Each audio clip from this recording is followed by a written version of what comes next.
Es que uno se pregunta siempre, ¿no? ¿Cómo manejar los impuestos de las criptomonedas? A ver, si compro un café con Bitcoin, ¿eso cuenta como una venta para el fisco? Ajá. ¿Y será igual en México que en Argentina o, no sé, en España? La verdad, con el boom de las cripto, estas dudas son cada vez más comunes. Y las respuestas, bueno, son un verdadero laberinto. Totalmente. Y esa complejidad es justo lo que vamos a explorar hoy. Vamos a meternos de lleno en el panorama fiscal de las cripto a nivel global, pero sí con una mirada especial a Latinoamérica. Bien.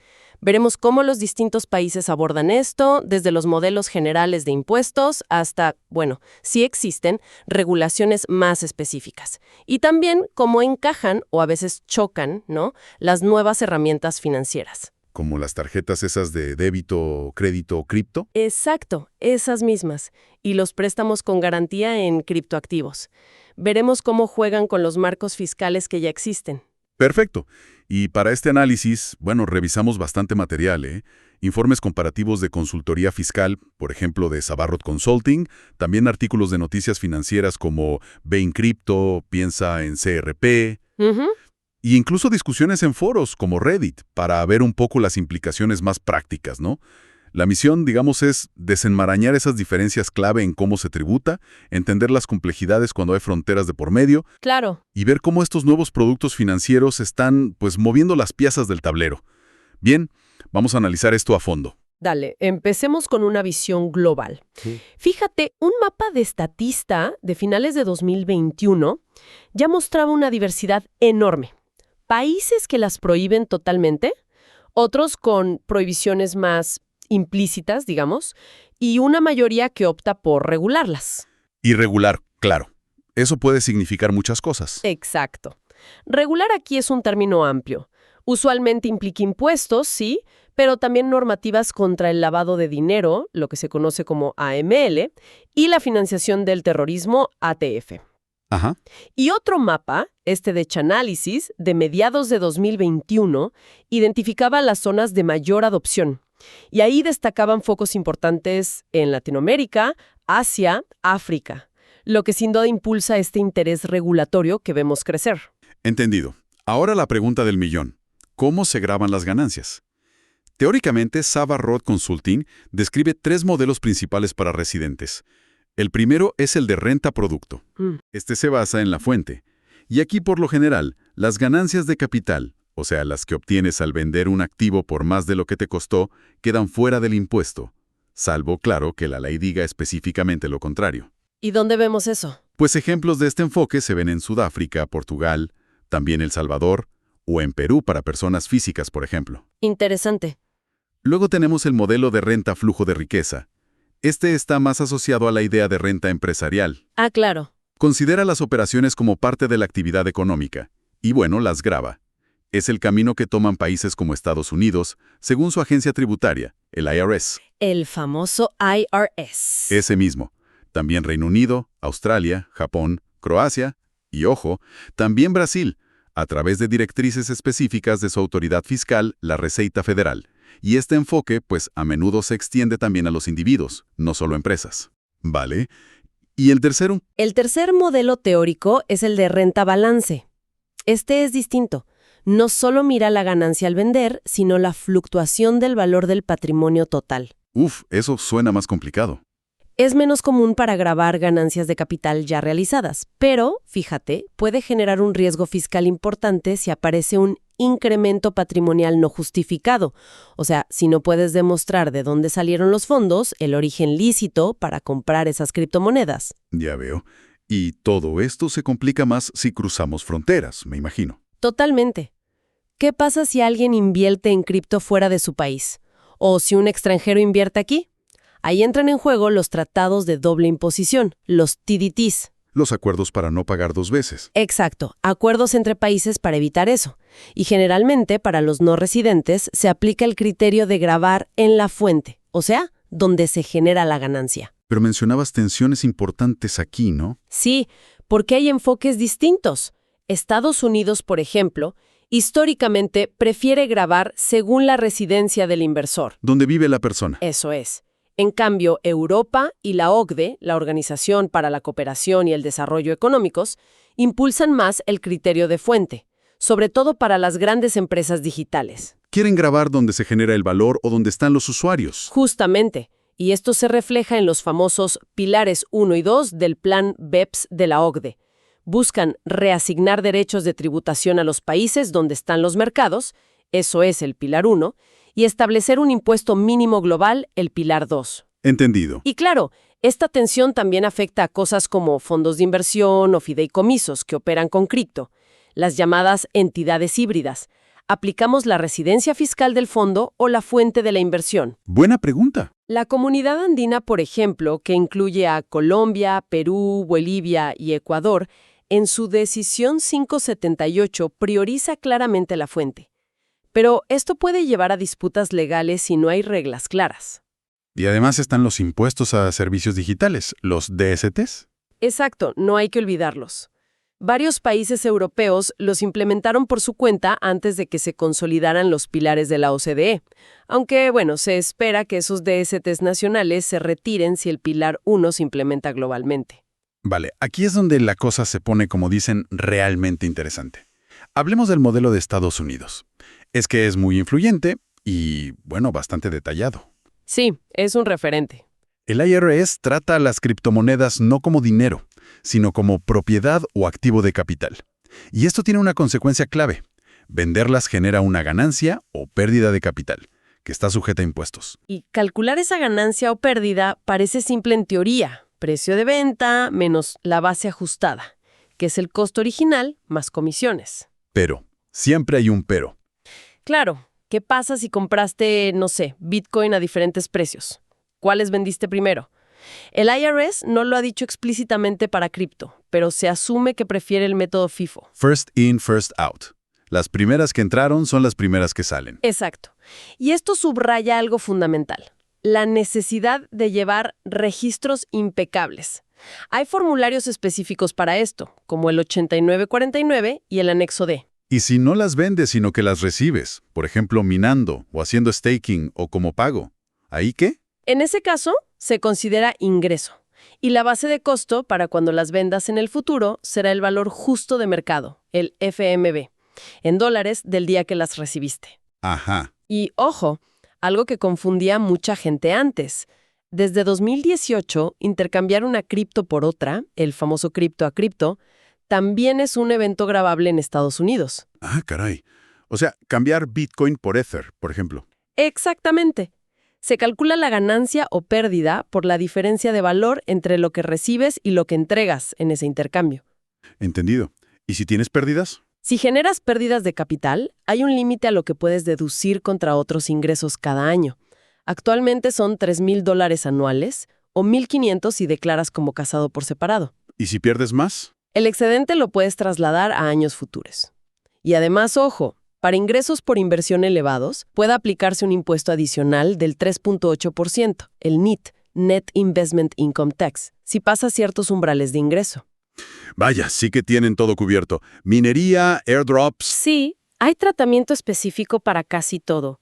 La minería es ingreso gravable y se trata distinto si es un hobby o un negocio. Los airdrops o las monedas de hard forks suelen ser ingreso ordinario cuando las recibes. Y prestar cripto, el lending. Los intereses que recibes son ingreso. Incluso pedir prestado con cripto como garantía. El acto de pedir prestado en sí no genera impuestos al recibirlo, pero cerrar esa posición sí puede generar una ganancia o pérdida. Hasta donar a caridad tiene sus reglas. Así es, la deducibilidad depende de cuánto tiempo tuviste la cripto.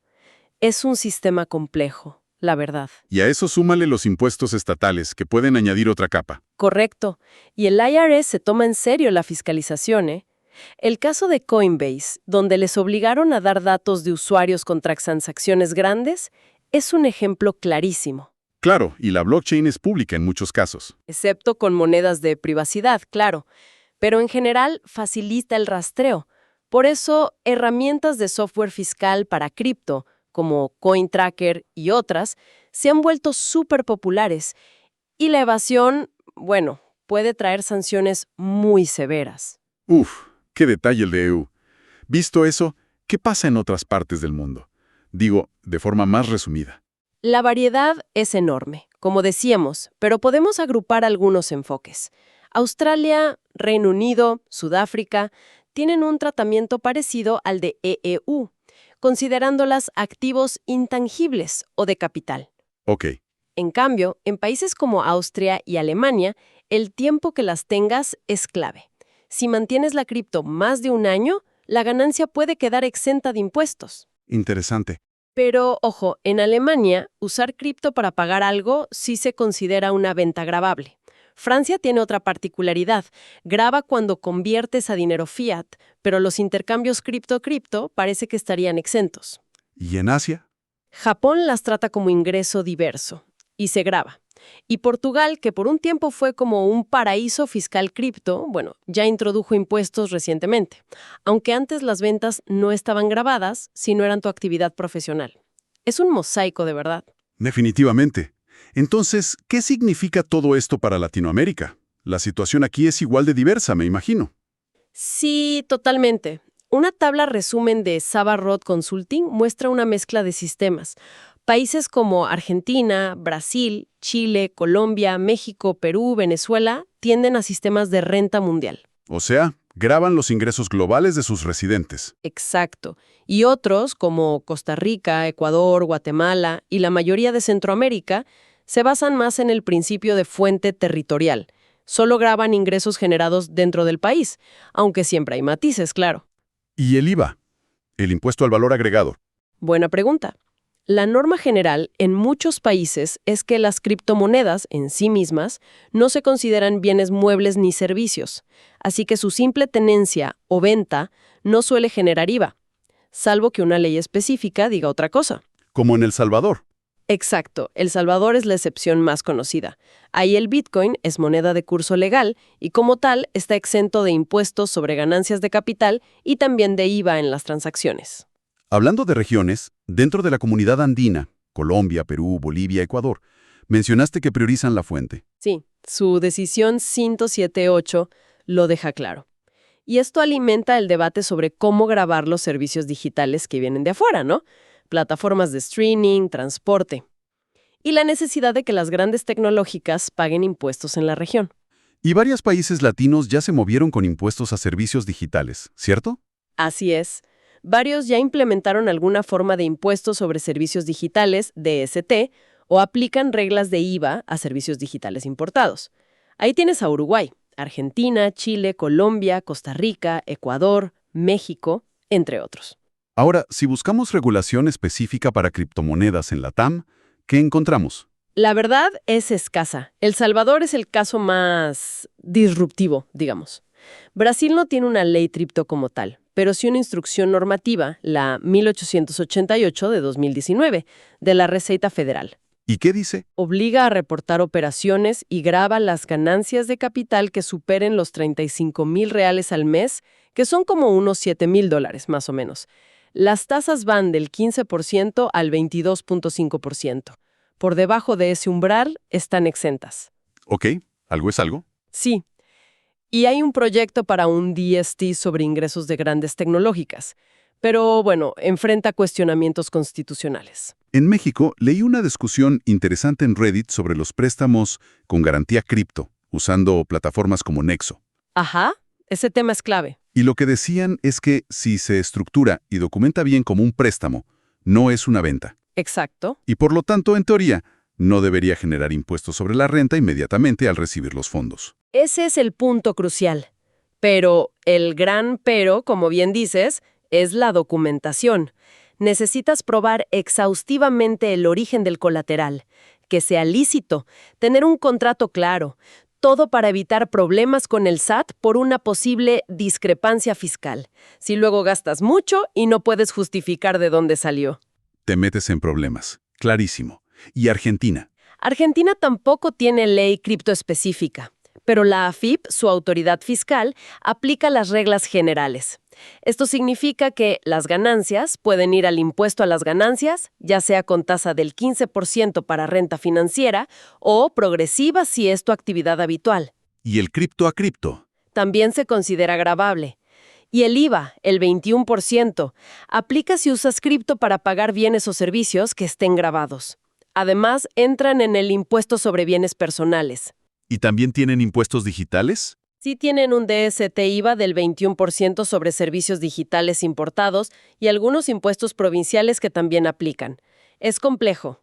Uruguay, similar. Bastante parecido en cuanto a la falta de regulación específica.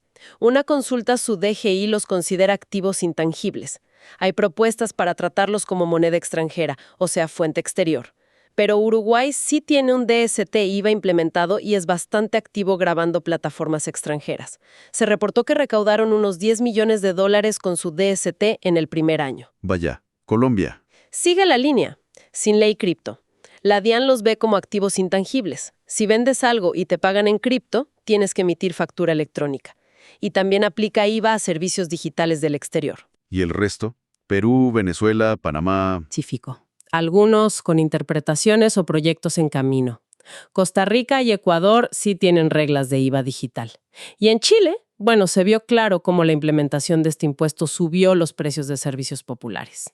Todo este panorama nos lleva directo a cómo interactúan las nuevas herramientas financieras cripto. Las tarjetas de crédito o débito vinculadas a cripto son cada vez más comunes, ¿no? Sí, son un puente importante. Empresas como Bybit tienen fuerte presencia en Latinoamérica, ofreciendo tarjetas con cashback en cripto y buscando facilitar el uso diario. Y hay otras, BlockFi, Gemini, Coinbase, Wirex, aunque muchas solo para EEU, creo. Exacto, la disponibilidad geográfica varía mucho. Los beneficios parecen claros: ganar recompensas cripto, poder gastar fácilmente si usan redes como Visa o Mastercard. Pero seguro hay contras. Claro, la volatilidad del valor de esas recompensas es una. Y, fundamentalmente, las comisiones de conversión. Por ejemplo, usar la tarjeta de débito de Coinbase para gastar tu cripto implica una comisión alta, como del 2.5%. ¿Por qué tan alta? Porque en el fondo lo que estás haciendo es vender tu cripto en el momento exacto de la compra para pagar en fiat. Y esa venta tiene una comisión. Ah, claro. Y ahí volvemos al tema fiscal de la venta. Exacto. Y aquí es donde la conversación se pone aún más interesante con productos como esos préstamos colateralizados que mencionamos para Nexo o la tarjeta EtherFi Cash que describía Piensa en CRP. ¿Qué tiene de especial EtherFi Cash? Propone algo distinto. Es una tarjeta que puede funcionar como débito o crédito, pero que no vende tus criptoactivos como Ethereum o tokens de staking líquido como EETH cuando la usas. ¿Y entonces cómo pagas? Utiliza esos activos que tienes en tu wallet que gestionas tú mismo de forma no custodial a través de algo llamado Gnosis Safe como garantía para obtener un micropréstamo instantáneo que cubre el monto de tu compra. O sea, pides prestado contra tu propio cripto en tiempo real. Exactamente. Lo fascinante es el mecanismo y la posible implicación fiscal. Según lo describen, usa una solución de capa 2 como Scroll para que la parte de la colateralización sea rápida y barata. ¿Y el resultado práctico? Que puedes pagar un café o el súper con la tarjeta mientras tu Ethereum sigue ahí, trabajando, por ejemplo, generando rendimiento por staking. No hay una venta directa en el punto de compra. Y volvemos a lo que se discutía en el foro sobre Nexo en México. Justo. Si esto se estructura y documenta como un préstamo, podríamos ser un evento grabable inmediato por ganancia de capital. Entiendo. La experiencia sería como usar una tarjeta normal, pero sabiendo que por detrás hay una operación Web3 que te da liquidez sin vender tus activos y sin, potencialmente, pagar impuestos sobre la ganancia en ese momento. Se presenta así como una forma de monetizar tu colateral pasivamente. Un puente muy directo entre tu wallet y los gastos diarios, con un proceso de registro que busca ser muy simple. Esto sí marca una diferencia clave con las tarjetas de débito cripto, ¿no? Totalmente. Gastar con una tarjeta tipo Coinbase o Bybit generalmente implica una conversión cripto-fiat. Eso sí es una venta y un evento fiscal. Usar una tarjeta basada en préstamos como EtherFi Cash, en teoría, y si tienes la documentación adecuada, podría diferir ese evento fiscal hasta que decidas vender el colateral original o pagar el préstamo de otra forma. Claro, no es que elimine el impuesto para siempre, sino que lo pospone. Exacto. Y por supuesto, los bancos tradicionales como Goldman Sachs o JP Morgan miran todo esto con interés, pero también con mucha cautela. Señalan los riesgos de volatilidad, la incertidumbre regulatoria. Tiene sentido. Entonces, resumiendo un poco esta exploración. La fiscalidad de las criptomonedas es un terreno súper complejo y que cambia todo el tiempo, ¿no? Tanto a nivel global como en Latinoamérica. Muchísimo. Hay una diversidad enorme de enfoques. Si se consideran propiedad o moneda, la pelea entre grabar en la fuente o en la residencia, reglas específicas que van saliendo para minería, staking, etc. Y en la TAM vemos avances en impuestos a servicios digitales, pero la regulación específica de cripto sigue siendo una asignatura pendiente en muchos sitios. Totalmente. Y la llegada de herramientas como estas tarjetas cripto y los préstamos colaterales añaden nuevas capas. Gastar directamente con tarjeta puede implicar vender y tributar. Pedir prestado contra tus criptoactivos, si se hace bien, podría ser una alternativa para tener liquidez sin un golpe fiscal inmediato. Estos productos están, de hecho, desafiando las definiciones fiscales tradicionales y nos obligan a pensar cómo encajan. Entonces, la conclusión clave de todo esto, ¿cuál sería? Yo diría que moverse en el mundo de las finanzas cripto exige entender no solo la tecnología, sino también este mosaico regulatorio y fiscal que es intrincado y cambia rápido. Y llevar registros. Fundamental. Mantener registros detallados, precisos, consistentes de todas las transacciones no es solo una buena práctica, es esencial. Guardar buenos registros es la clave. Totalmente de acuerdo. Y como reflexión final, quizás un poco provocadora, a medida que las criptos se integran más en las finanzas del día a día, con herramientas como estas tarjetas que permiten gastar sin vender o préstamos instantáneos contra activos digitales, ¿cómo podrían evolucionar las propias definiciones de hecho imponible o ingreso? Interesante pregunta. Si acceder al valor de tus criptoactivos mediante un préstamo se vuelve una forma común y eficiente, ¿podrían las autoridades fiscales empezar a buscar maneras de gravar ese acceso a la liquidez, ese beneficio económico, incluso si no hay una venta en el sentido clásico? Es decir, grabar el préstamo mismo o el acceso a ese valor. Es una posibilidad a futuro, ¿no? Es una pregunta abierta que conecta la teoría fiscal con la innovación práctica de productos como Nexo o Etherficash, y cómo se desarrolle eso será crucial observarlo. Sin duda, muchísimas gracias por esta conversación tan detallada y clarificadora. Un placer como siempre. Y gracias a todos por acompañarnos en este análisis a fondo. Hasta la próxima.